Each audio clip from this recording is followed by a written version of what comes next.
এক শোকাকুল পৰিৱেশে বিৰাজ কৰা পৰিলক্ষিত হৈছে।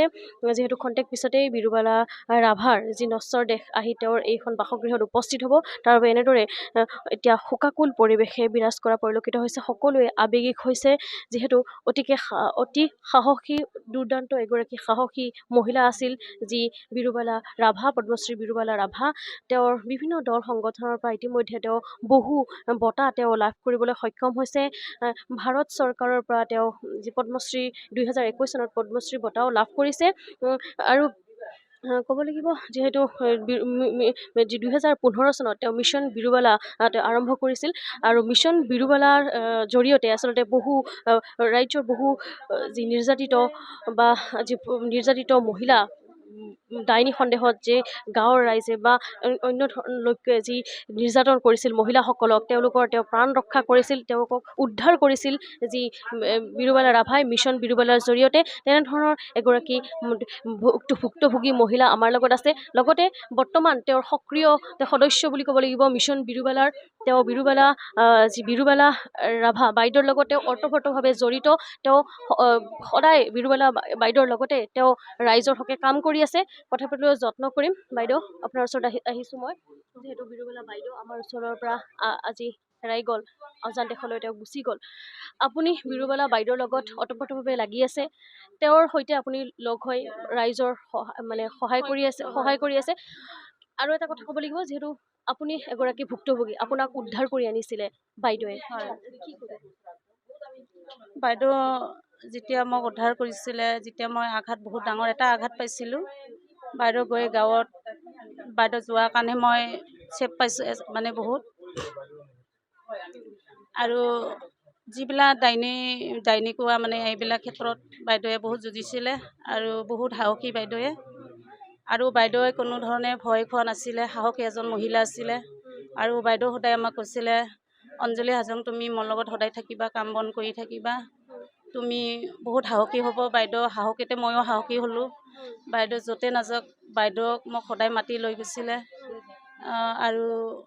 আৰু বহুত মহিলা আছিলে, এনেকৈ আমি বহুত ঠাইত গৈছিলোঁ। ডাইনী অত্যাচাৰ, অকল আমি বাল্য বিবাহতো আমি এইবিলাক লগি আছিলোঁ। বাল্য বিবাহ আৰু আমাৰ হ'ল এই যে বাৰী সমস্যা, বাল্য বিবাহ, মটৰ যুঁজোৱা, ডাইনী, সেইবিলাক অন্ধবিশ্বাস এইগিলা আমি বাইদেউ কোৱাৰ কাৰণে কামবিলাক কৰি আছিলোঁ। আপোনাৰ দৰে আৰু বহু মহিলা উদ্ধাৰ কৰিছিলোঁ। হয়, আহিছিলে, উদ্ধাৰ কৰিছিলোঁ। আমি বিভিন্ন ঠাইত গৈ বাইদেউৰ লগত গৈ উদ্ধাৰ কৰিছোঁ। এতিয়া মই কৰি আছোঁ। মই এতিয়া পটত সোমবাৰীকে পটত আছিলোঁ। এতিয়া বিৰুবালা বাইদেউ নাই, কিন্তু তেওঁৰ যি কাম কাজসমূহ আপোনালোকে এতিয়াও বৰ্তাই ৰাখিব।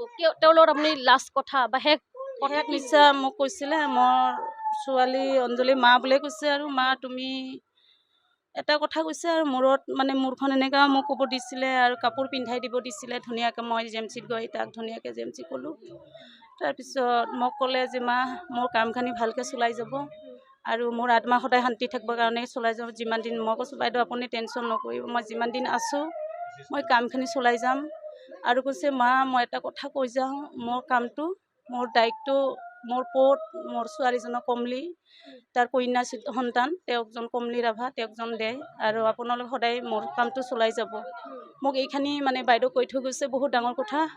আৰু মই কৰি যাম, মই আছোঁ যদি মই কাম কৰি যামেই। আৰু মই এতিয়া আৰু বেছি দীঘলকৈ ক'ব নোৱাৰোঁ। অতিকৈ মৰ্মাহত হোৱা পৰিলক্ষিত হৈছে, সকলোৱে আৱেগিক হৈছে।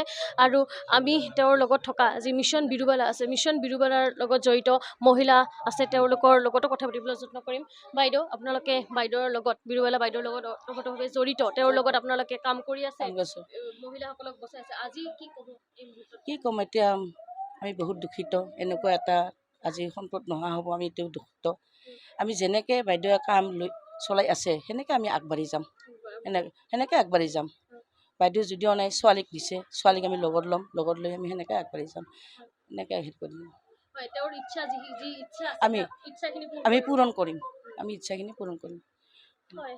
ক'ব লাগিব, এনেদৰে মহিলাসকল আহিছে আজি তেওঁৰ যি শেষবাৰৰ বাবে তেওঁক বিদায় দিবলৈ আহিছে। কি ক'ব বাইদেউ, আপোনালোকে যিহেতু তেওঁৰ লগত আছে? আমি যিহেতু আজি আমাৰ মিছনৰ ফালৰ পৰা আমি বিদায় দিম তেওঁক, তেওঁৰ আত্মাই স্বৰ্গত সদ্গতি লাভ কৰক, সেইটোৱে আমি কামনা কৰিছোঁ। আৰু প্ৰত্যেকে আমি ভগৱানৰ ওচৰত প্ৰাৰ্থনাও কৰিছোঁ। তেওঁক আমি যোৱা ৰবিবাৰে গৈছিলোঁ, তেতিয়াই তেওঁৰ পৰা আমি বহুত কথাই পাইছোঁ। কাৰণ তেওঁ সেই অৱস্থাত কথা ক'ব পৰা অৱস্থাত আছিলে। তেওঁ শেষবাৰৰ কাৰণে আমাক মিছনখন মানে গোটাই দি গৈছে বুলি ক'লেও মানে ভুল নহয়। যিহেতু আমাক কৈছে যে কামখিনি তোমালোকে চলাই লৈ যাওক। তেওঁৰ কামটো তেওঁৰ বুলি ক'লে তেওঁ যিহেতু আমাৰ আগধৰোতা আছিল, তেওঁ আমাৰ এটা অস্ত্ৰ বুলিয়ে ক'ব লাগিব। তেওঁ খুব ধুনীয়াকৈ আমাক মানে সজাই পৰাই সকলোকে মানে একেলগে মিলিত কৰি আমাক কামখিনি আগুৱাই লৈ যোৱাৰ কাৰণে সহায় কৰিছিল। আৰু লগতে এতিয়া তেওঁ যিহেতু নাই, তেওঁ নহ'লেও আমি সকলোৱে আমি প্ৰতিজ্ঞাবদ্ধ হৈছোঁ যে আমি তেওঁৰ কামখিনি আমি আগুৱাই লৈ যাম। আৰু তেওঁ আচলতে নোহোৱাৰ কাৰণে আমাৰ কি ক'ম, আজি এইটো মানে বৃহৎ ক্ষতি বুলি ক'ব লাগিব।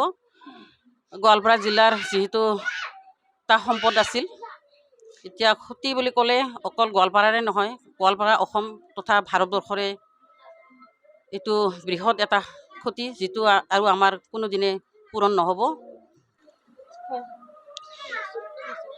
ক'ব লাগিব অসমৰ এক বৃহৎ ক্ষতি বুলি ক'ব লাগিব। অসমবাসী ৰাইজৰ বাবে, সমাজ জীৱনৰ বাবে এক বৃহৎ ক্ষতি। কিয়নো যি অতি সাহসী যি মহিলা পদ্মশ্ৰী বিৰুবালা ৰাভা আৰু আমাৰ মাজত নাই। তেওঁৰ এই আজি ৰাতিপুৱা 9:23 বজাত আচলতে তেওঁৰ শেষ নিশ্বাস ত্যাগ কৰে। আৰু দুগৰাকী পুত্ৰ সন্তান আৰু এগৰাকী কন্যা সন্তানক এৰি তেওঁ এই সংসাৰৰ পৰা ইহলীলা ত্যাগ কৰে। আৰু আমি পৰিৱেশ দেখুৱাইছোঁ, গোৱালপাৰাৰ এইখন বাসগৃহৰ পৰিৱেশ দেখুৱাইছোঁ। গোৱালপাৰাৰ এইখন বাসগৃহত এতিয়া শোকাকুল পৰিৱেশে বিৰাজ কৰা পৰিলক্ষিত হৈছে। এনেদৰে ৰাতিপুৱাৰ পৰা আজি গাঁৱৰ লোকসকল, গাঁৱৰ মহিলা পুৰুষ লগতে তেওঁৰ আত্মীয় স্বজন আহি এই ঘৰখনত আহি এনেদৰে উপস্থিত হৈছে। সকলোৱে অপেক্ষা কৰি আছে খন্তেক পিছতে যিহেতু যি বিৰুবালা ৰাভা বাইদেউৰ যি নশ্বৰ দেহ আহি ইয়াত উপস্থিত হ'ব। আৰু তেওঁলোকৰ যি পৰম্পৰাগত ৰীতি নীতিৰে, ৰাভা সমাজৰ যি ৰীতি নীতিৰে, আচলতে ৰাভা জনগোষ্ঠীৰ ৰীতি নীতিৰে তেওঁৰ শেষকৃত্য সম্পন্ন কৰা হ'ব। আৰু ইতিমধ্যে যিহেতু গোৱালপাৰা জিলা প্ৰশাসনৰ লোক আহি উপস্থিত হৈছে। আৰু যিহেতু তেওঁৰ যি ৰাজ্যিক মৰ্যাদাৰে তেওঁ শেষকৃত্য সম্পন্ন কৰা হ'ব, আৰু তাৰ বাবে জিলা প্ৰশাসনৰ লোকো আহি ইয়াতে উপস্থিত হৈছে। আৰু খন্তেক পিছতে আচলতে যি আমি জানিব পৰা মতে দুগৰাকীকৈ যিহেতু মন্ত্ৰী ইয়াত তেওঁৰ এইখন বাসগৃহত ইয়ালৈ আহিব। আৰু তেওঁৰ শেষবাৰৰ বাবে পদ্মশ্ৰী বিৰুবালা বাইদেউক বিদায় দিব। আমি পৰিৱেশ দেখুৱাইছোঁ গোৱালপাৰাৰ অসম মেঘালয় সীমান্ত ঠাকুৰবিলা গাঁৱৰ থকা তেওঁৰ এইখন বাসগৃহৰ পৰাই আমি পৰিৱেশ দেখুৱাই।